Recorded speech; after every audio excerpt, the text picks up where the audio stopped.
away, about 10, 11, 12 games for most teams so far this season. A lot of ties to the SEC. These guys are off to a really, really nice start. Let's talk a little bit in the nation's capital. CJ Abrams has been absolutely on a tear. Patrick, and this is a guy that, I mean, coming into the year, I think a lot of people thought obviously he's going to be good, maybe a little bit overshadowed by some of the guys that are on the West Coast and some of the guys that are even in his own division. But this year and this start for CJ has been unbelievable. Yeah, and he's a guy that I feel like a lot of people forget was in the Juan Soto trade from Washington over to San Diego from a long time ago. And he came back. Mackenzie Gore came back. He's now over, I believe, with Texas, if I'm not mistaken. But CJ Abrams, he was committed to Alabama, but he was one of those guys that just went straight to the draft out of high school. And honestly, that was probably the best case scenario for him. But he's a guy that's really started to come into his own here in the last, I want to say, around 2 years or so now. And I feel like Washington does have something growing in the nation's capital. It's been nothing but, I guess, disappointment ever since that 2019 World Series. They just haven't been able to get back. And he's got 13 RBI to lead the MLB right now. And he's one of those guys that's just been absolutely on fire for this team. Yeah.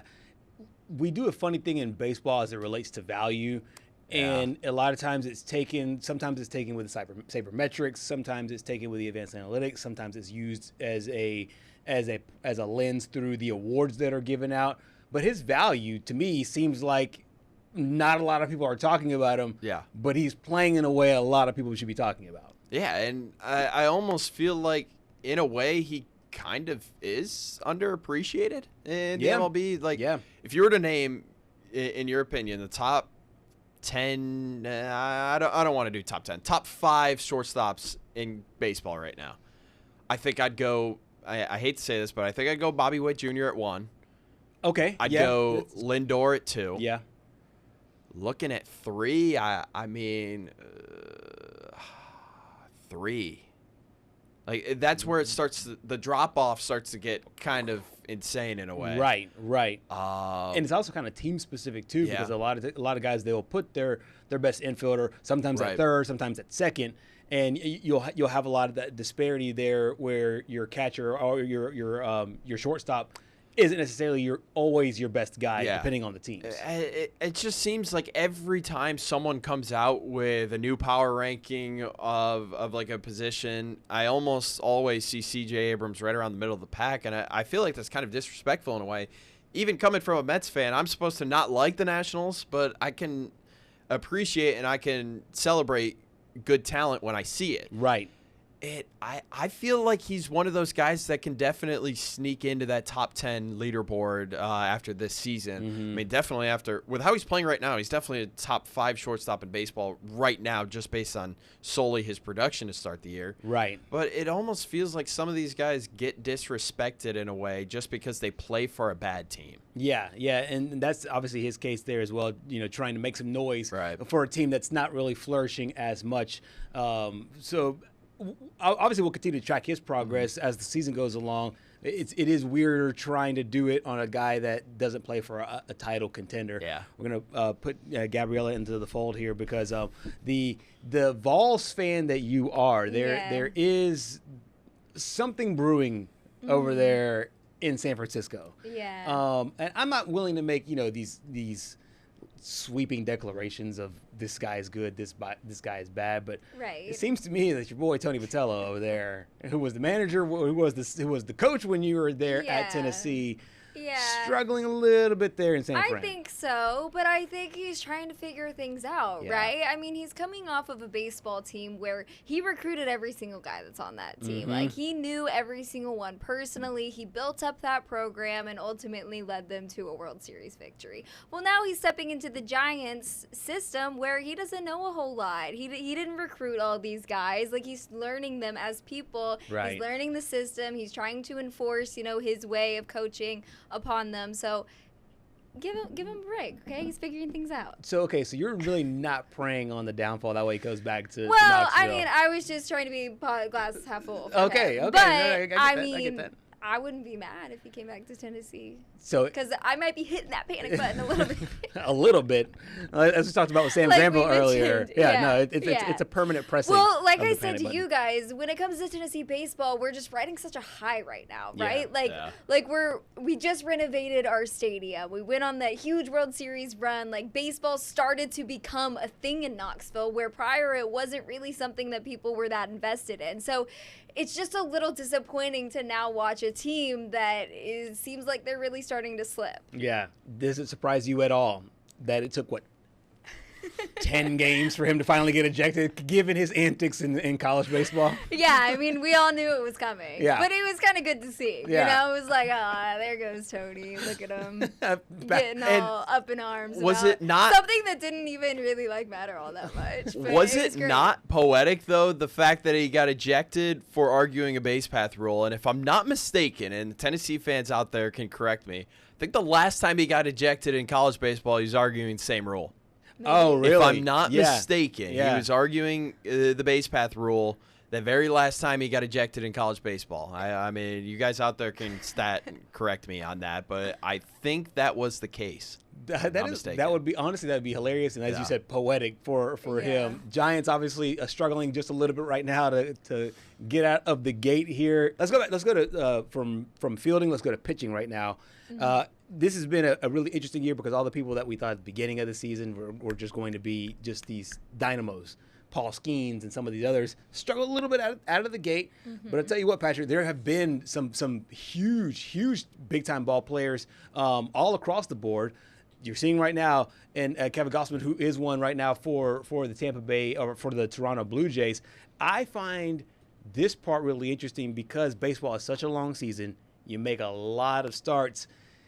It's hard to glean a lot out of the first 3, 4, 5 starts of the season. These guys are all really off to a nice start here. Yeah, and Kevin Gausman has been a guy that I feel like some guys kind of underappreciate as well. I know we were talking about CJ Abrams over there just a few minutes ago, but he's been a guy that really only has 2 or 3 pitches, and he's able to make the most out of them. He leads the majors in strikeouts right now at 21.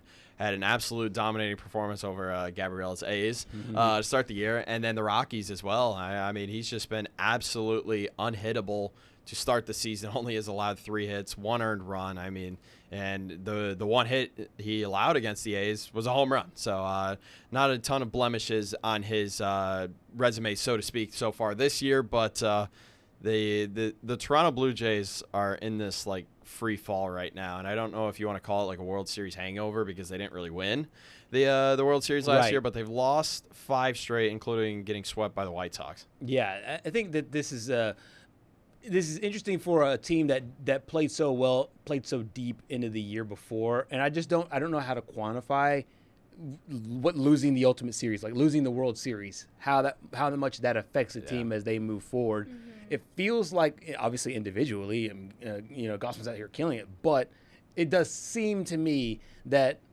this team somehow, some way is being affected by what happened at the end of last year. Oh, for sure. I think it just gives you a little more fire, a little more motivation to.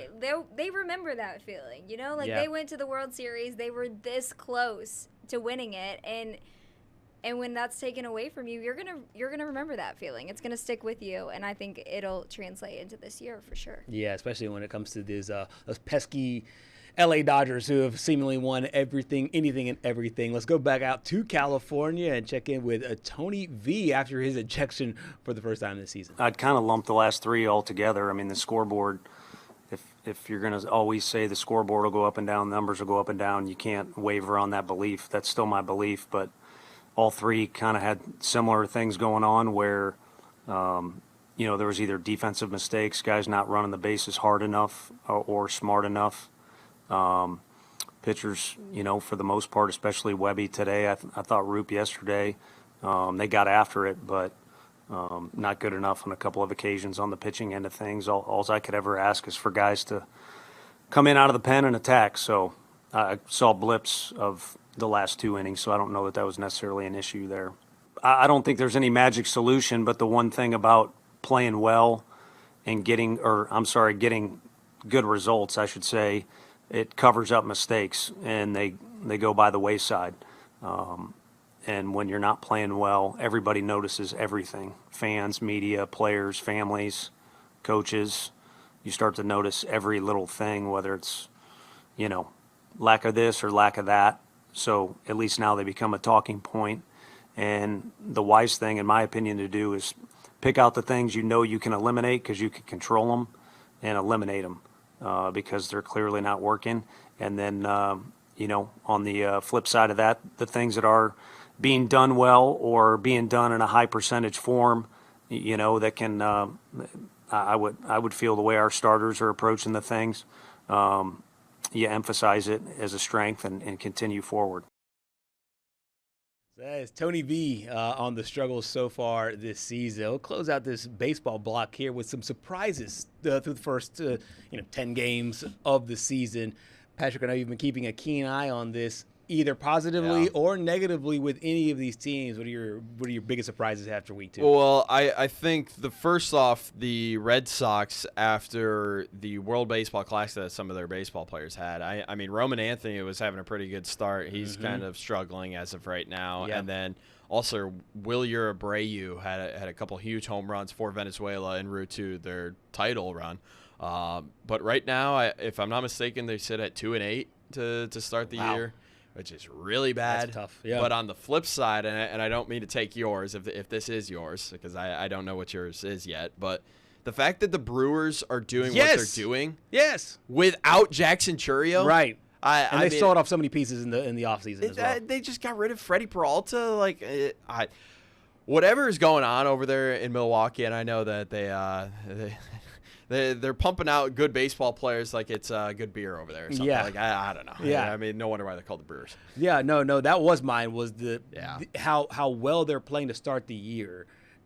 But at the same time, too, I don't know if they're just playing above their heads right now, and there's going to be a regression back to the mean. That's where I think that Milwaukee will end up. Yeah. And maybe self-servingly as a Cubs fan, I just kind of want and need that to happen. You're secretly rooting for it. Because my other surprise is how poorly the Cubs are playing. For a while, we hadn't won 2 in a row or lost 2 in a row. Well, the thing is that we were on paper. If you just look at it on paper, we were supposed to be better than the Brewers. 10 games. Okay. We're 4-6. They're 8-2. And so it's like, what's going on? And as he mentioned, Freddie Peralta no longer with the Brewers. We added Alex Bregman.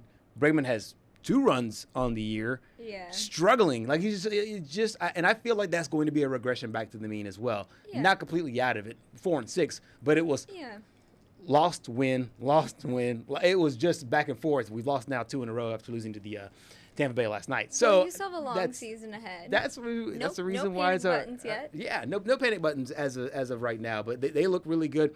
Also, the American League West. I checked their standings in the morning or earlier today. Everybody's crunched up right there in the middle. You have the Angels at 6-5, the Astros at 6-5, the Rangers at 5-5, and the Mariners at 4-7. So that'll be a tight division to watch as the rest of the season moves forward. Sorry, I didn't mention your A's.